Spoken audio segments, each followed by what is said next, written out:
കർത്താവേ, സർവശക്തനായ ദൈവമേ, അങ്ങേക്ക് ക്രിസ്തുവിനോടുകൂടെ ക്രിസ്തുവിൽ തന്നെ പരിശുദ്ധാത്മാവുമായുള്ള ഐക്യത്തിൽ എല്ലാ ആരാധനയും സ്തുതിയും മഹിമയും എന്നും എന്നേക്കും. ആമേൻ. ഇന്ന് നാം വളരെയധികം വിലപ്പെട്ട ഒരു വീഡിയോയിലേക്ക് കടന്നു പോവുകയാണ്. പ്രത്യേകിച്ച് ക്രിസ്തീയ സഹോദരന്മാർ നോമ്പാചരണത്തിലൂടെ കടന്നു പോകുന്നു. അതുപോലെ നമ്മുടെ 2024 നമ്മളെ വിട പറഞ്ഞുകൊണ്ട് പോകാൻ ആധാനം ദിവസങ്ങൾക്ക് മാത്രമേ ബാക്കിയുള്ളൂ. അതോടൊപ്പം തന്നെ പുതിയ 2020 കടക്കുവാൻ വളരെ ആഗ്രഹത്തോട് നാം മുന്നോട്ട് പോവുകയാണ്. ഈ അവസരത്തിൽ കർത്താവ് പറയുന്ന എന്തു കാര്യവും ഞാൻ ചെയ്യും. കർത്താവ് ചെയ്യണ്ടെന്ന് പറഞ്ഞ എന്തു കാര്യവും ഞാൻ ചെയ്യില്ല. അഭിമാനിക്കുന്നവൻ കർത്താവിൽ അഭിമാനിക്കട്ടെ. ഞാൻ പല വിഷയങ്ങളെപ്പറ്റി കോർത്തിണക്കിയാണ് ഇപ്രാവശ്യം ഞാൻ പറയാൻ പോകുന്നത്. ഒരിക്കൽ കർത്താവ് പീലിപ്പോസിനോട് ചോദിച്ചു, ഇത്രയും നാൾ ഞാൻ നിന്നോടുകൂടി ആയിരുന്നിട്ടും പീലിപ്പോസേ, നീ എന്നെ അറിയുന്നില്ലേ? ജീവിതത്തിലേക്ക് നാം കടക്കുമ്പോൾ നമ്മുടെ കഴിഞ്ഞ വർഷക്കാലത്ത് അനേകം വർഷങ്ങൾ നമ്മൾ ഒരുമിച്ച് ജീവിച്ചിട്ടും പലപ്പോഴും ഭാര്യ ഭർത്താവിനോടും, ഭർത്താവ് ഭാര്യയോടും, അധ്യാപകർ ടീച്ചറോടും, ടീച്ചർ അധ്യാപകരോടും, മാതാപിതാക്കൾ മക്കളോടും, മക്കൾ മാതാപിതാക്കളോടും ചോദിക്കുന്ന ചോദ്യമായിട്ടാണ് കണക്കാക്കുന്നത്. ഇത്രയും നാൾ ഞാൻ നിൻ്റെ കൂടെ ഉണ്ടായിരുന്നിട്ടും എൻ്റെ സ്വഭാവത്തെപ്പറ്റിയോ, എൻ്റെ കുറവുകളെ പറ്റിയോ, ഞാൻ മാറ്റം വരുത്തേണ്ട കാര്യങ്ങളെപ്പറ്റിയോ, എൻ്റെ വളർച്ചയിൽ സ്വാധീനിക്കേണ്ട കാര്യത്തെപ്പറ്റിയോ നീ മനസ്സിലാക്കുന്നില്ലേ എന്നൊരു ക്വസ്റ്റ്യൻ. ജീവിതത്തിൽ നാം മനസ്സിലാക്കണമെങ്കിൽ ആദ്യമായി നമുക്കുണ്ടാകേണ്ട ഒരു മനോഭാവം എളിമയാണ്. എളിമയെപ്പറ്റി പലരും പല അഭിപ്രായങ്ങൾ പറഞ്ഞിട്ടുണ്ട്. എന്നാൽ ഞാൻ പറയുന്ന എളിമയെന്ന് പറയുമ്പോൾ ആരും പറഞ്ഞ് വ്യത്യസ്തമായ എന്താണ് എളിമയെന്ന് പറഞ്ഞാൽ നമുക്ക് വളരെ വ്യക്തമായി മനസ്സിലാക്കാൻ കഴിയും. അതായത്, സ്ത്രീകളിൽ നിന്ന് ജനിച്ചവരിൽ സ്നാപയോഹന്നാനേക്കാൾ വലിയവനെന്ന് ക്രിസ്തു പറഞ്ഞിട്ടുണ്ട്. എന്നിട്ടും അത്രയും വലിയവനായ മനുഷ്യൻ ക്രിസ്തുവിൻ്റെ ചെരുപ്പിൻ്റെ വാറ് പോലും അഴിക്കാൻ യോഗ്യതയില്ലെന്ന് പറഞ്ഞുകൊണ്ട് തൻ്റെ കർമ്മം വളരെ വ്യക്തമായിട്ട് ചെയ്യുന്നതായിട്ട് കാണുവാൻ കഴിയും. അത് യോഗ്യതയുണ്ടായിട്ടും അറിവുകളുണ്ടായിട്ടും അല്ല, മറ്റുള്ളവരെക്കാളും പണ്ഡിതനായിട്ടും ശുശ്രൂഷ ചെയ്യുന്നതിന് വേണ്ടി അതിനെ അടിയറ വയ്ക്കുന്നതാണ് എളിമയെന്ന് പറഞ്ഞാൽ. അതുപോലെ തന്നെ കന്യകയാണ്, ഏറ്റവും വിശുദ്ധയാണ്. എന്നിട്ടും മറ്റുള്ളവരുടെ തെറ്റിദ്ധാരണയിലൂടെ കടന്നു പോകേണ്ട ഒരു ഗർഭധാരണം പരിശുദ്ധാത്മാവിനാൽ സ്വീകരിക്കുന്ന പരിശുദ്ധ അമ്മ. വേണമെങ്കിൽ പരിശുദ്ധ അമ്മയ്ക്ക് ഒരു കന്യകയായി നല്ല വിവാഹം കഴിച്ച് മറ്റൊരു മുമ്പിൽ വളരെ നല്ല രീതിയിൽ ജീവിക്കാം. എങ്കിലും ദൈവ ഇഷ്ടമനുസരിച്ച് തെറ്റിദ്ധാരണകൾ പോലും ഏറ്റെടുത്ത് വിവാഹം കഴിച്ചിട്ട് പരിശുദ്ധാത്മാവിനാലാണ് കുട്ടി ജനിക്കുന്നത്. ഏത് രീതിയിൽ കുട്ടി ജനിക്കുന്ന പോലെ ക്വസ്റ്റ്യൻ വരികയാണ്. എന്നിട്ടും എളിമയോടുകൂടി സ്വീകരിക്കുന്ന അതാണ് എളിമ. അതുപോലെ തന്നെ ദൈവത്തിൻ്റെ പുത്രൻ ദൈവം തന്നെയായിട്ടും സ്നാപകയോഹന്നാന് മുമ്പിൽ പോയി ഒന്ന് മുട്ടുകുത്തി നിന്നുകൊണ്ട് സ്നാനം സ്വീകരിക്കുന്ന നമ്മുടെ കർത്താവായ യേശു ക്രിസ്തു. ഇതാണ് യഥാർത്ഥ എളിമ. ഇത്രത്തോളം ഒരു എളിമ ആർക്കെങ്കിലും ഉണ്ടോ? ഞാൻ ഡോക്ടറേറ്റ് ഉള്ളവനാണ്, ഞാൻ നേതാവാണ്, ഞാൻ മുന്നോട്ട് നയിക്കുന്നതാണ് പറഞ്ഞുകൊണ്ട് ഒന്ന് എളിമപ്പെടാനുള്ള താല്പര്യമുള്ളവർ ഒന്ന് വിരലിൽ എണ്ണാൻ പോലും ഉണ്ടോ എന്ന് ഞാൻ സംശയിച്ചു പോവുകയാണ് പലപ്പോഴും. എളിമയുണ്ടെങ്കിലേ നമുക്ക് തിരിച്ചറിവുണ്ടാവുകയുള്ളെന്ന്, മറ്റുള്ളവരെ മനസ്സിലാക്കാൻ ഉണ്ടാവുമെന്ന് ഞാൻ വിചാരിക്കുന്നു. എളിമയില്ലെങ്കിൽ അവിടെ അഹങ്കാരം വരികയും അതിനെ നശിപ്പിച്ചു കളയുകയും ചെയ്യുന്നു. അതുപോലെ അടുത്ത പ്രധാനപ്പെട്ട പോയിൻ്റ്, നമ്മൾ പലപ്പോഴും ജീവിതത്തിൻ്റെ വ്യഗ്രതയോടെ ഓടുന്നവരാണ്. കുടുംബജീവിതം നയിച്ചുകൊണ്ട് മക്കളെ നോക്കാതിരിക്കുക, മക്കളെ നോക്കിക്കൊണ്ട് കുടുംബജീവിതം നയിക്കുക എന്നതല്ല. കുടുംബജീവിതം നയിച്ചുകൊണ്ടും മക്കളെ നോക്കിക്കൊണ്ട് പോവുകയും മക്കളെ നോക്കിക്കൊണ്ടും കുടുംബജീവിതം നയിച്ചു കൊണ്ടുപോവുകയും ചെയ്ത് രണ്ട് തലങ്ങൾ ഒരുമിച്ച് പോകുമ്പോഴാണ് ഒരു കുടുംബജീവിതത്തിൻ്റെ ഏറ്റവും പ്രധാനപ്പെട്ട യാഥാർത്ഥ്യം പൂർത്തീകരിക്കുവാൻ കഴിയുന്നത്. അത് പലപ്പോഴും നമുക്ക് മനസ്സിലാക്കാൻ പറ്റുന്നുണ്ടോ എന്ന് നാം വളരെ ഗൗരവമായിട്ട് ചിന്തിക്കേണ്ട ഒരു സമയമായിട്ട് കാണുകയാണ്. അതുപോലെ മറ്റൊരു പ്രധാനപ്പെട്ട കാര്യം ഞാൻ നിങ്ങൾ പറയുന്നത്, നോയമ്പകാലമാണ്. നമുക്ക് നൈമിഷിക സുഖങ്ങളിലൂടെ, നമ്മുടെ സ്വാർത്ഥതയിലൂടെ മറ്റുള്ളവർക്ക് നന്മയായി തീരാനല്ല, നമ്മുടെ ആഗ്രഹങ്ങൾക്ക് വേണ്ടി മാത്രം ഒരു തെറ്റ് ചെയ്യുമ്പോൾ നാം ചിന്തിക്കേണ്ട പ്രധാനപ്പെട്ട പോയിൻ്റ്, ഞാൻ ഇന്നലെ മരിച്ചു കഴിഞ്ഞു എന്ന് ചിന്തിച്ചാൽ നമുക്ക് തെറ്റുവാൻ തോന്നുകയില്ല. രണ്ടാമത്തെ കാര്യം, ചില കാര്യങ്ങൾ നമുക്ക് സാധിക്കാതെ വരുമ്പോൾ, എത്ര പ്രാർത്ഥിച്ചിട്ടും എത്ര ആഗ്രഹിച്ചിട്ടും സാധിക്കാതെ വരുമ്പോൾ നാം ചിന്തിക്കേണ്ട ഒരു പ്രധാനപ്പെട്ട ഇത് തന്നെയാണ്, ഞാൻ ഇന്നലെ മരിച്ചുപോയി, പിന്നെ എങ്ങനെയാണ് എൻ്റെ കാര്യങ്ങൾ സാധിക്കുന്നത്, ഞാൻ മരിച്ചുപോയി, എനിക്ക് സാധിച്ചില്ല. അപ്പം അങ്ങനെ ചിന്തിക്കുമ്പോൾ നമുക്ക് ആ നഷ്ടത്തെ നമുക്ക് നികത്താൻ കഴിയും, അല്ലെങ്കിൽ പാപത്തിൽ നിന്ന് മാറി നിൽക്കുവാൻ കഴിയുമെന്ന് ഒരു സൂത്ര വഴി എനിക്ക് പ്രാർത്ഥനയോടെ ലഭിക്കുകയുണ്ടായി. അതുപോലെ അടുത്ത പ്രധാനപ്പെട്ട പോയിൻ്റ്, ക്രിസ്തു പറയുകയുണ്ടായി, നീ നിൻ്റെ കിടക്കയും എടുത്തു പോവുക.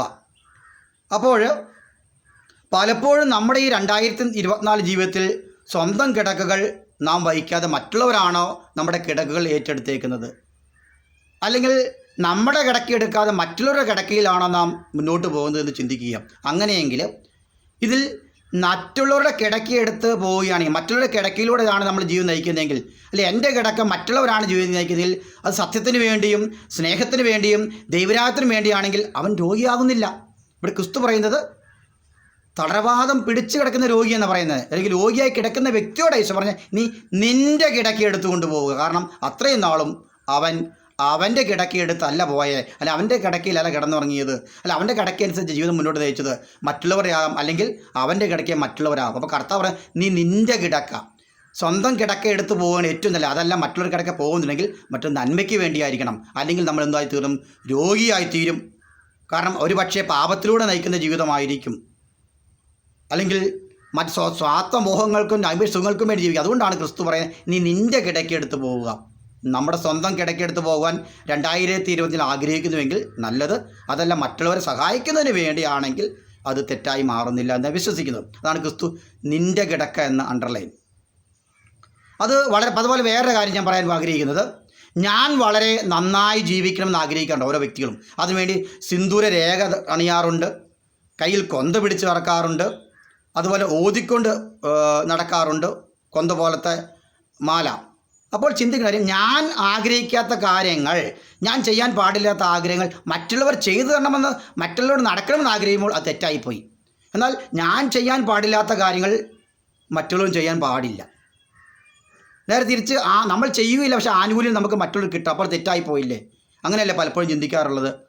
എന്നാൽ അത് സ്വാർത്ഥതയ്ക്ക് വേണ്ടി അല്ലെങ്കിൽ അവരെ സഹായിച്ചുകൊണ്ട് അത് പൂർത്തീകരിക്കുമ്പോൾ എത്രയും നന്മയായിരിക്കും. എന്നാൽ പലപ്പോഴും അങ്ങനെയല്ല, ഞാൻ ചെയ്യില്ല, ഞാൻ വിശുദ്ധനാണ്, ഞാൻ വിശുദ്ധയാണെന്ന് പറഞ്ഞുകൊണ്ട് എന്തു ചെയ്യും, ആ സിന്ദൂരരേഖ അല്ലെങ്കിൽ കയ്യിൽ കൊന്ത പിടിച്ചുകൊണ്ട് ചൊല്ലിക്കൊണ്ട് അല്ലെങ്കിൽ ഓതിക്കൊണ്ട് നടക്കുന്ന വ്യക്തികളെ കാണാൻ പറ്റും. അത് യഥാർത്ഥ വ്യക്തിയിൽ ആ തെറ്റിന്, മറ്റവനിൽ നിന്ന് ആഗ്രഹിക്കുന്ന തെറ്റും ഈ വ്യക്തിയും കൂടെ പങ്കാളിയായി തീരുകയാണ് ചെയ്യുന്നത്. അപ്പോൾ വളരെ ഗൗരവമായി ചിന്തിക്കേണ്ട പല കാര്യങ്ങളുണ്ട് നമുക്ക്.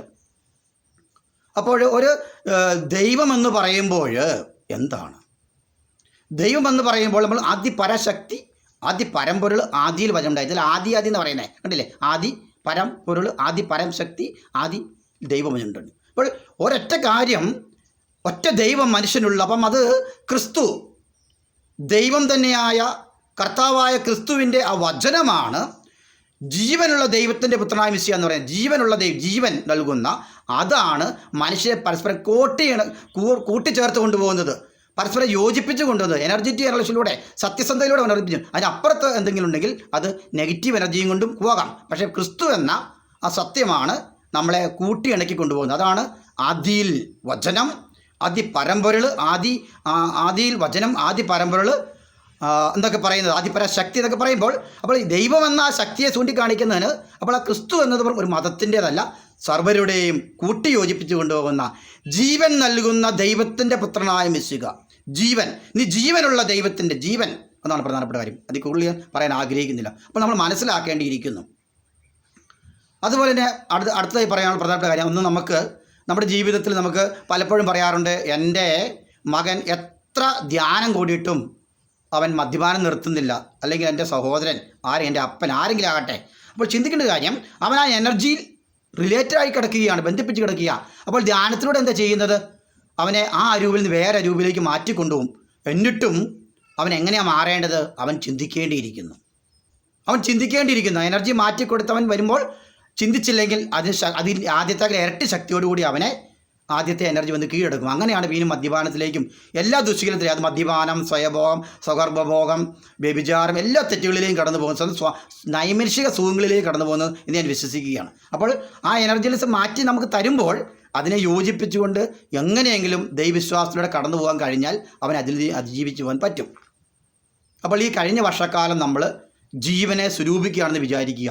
ജീവനെ സ്വരൂപിച്ചുകൊണ്ട് മാത്രം നമുക്ക് അതിന് ഒന്നും നേടാൻ പറ്റിയില്ല.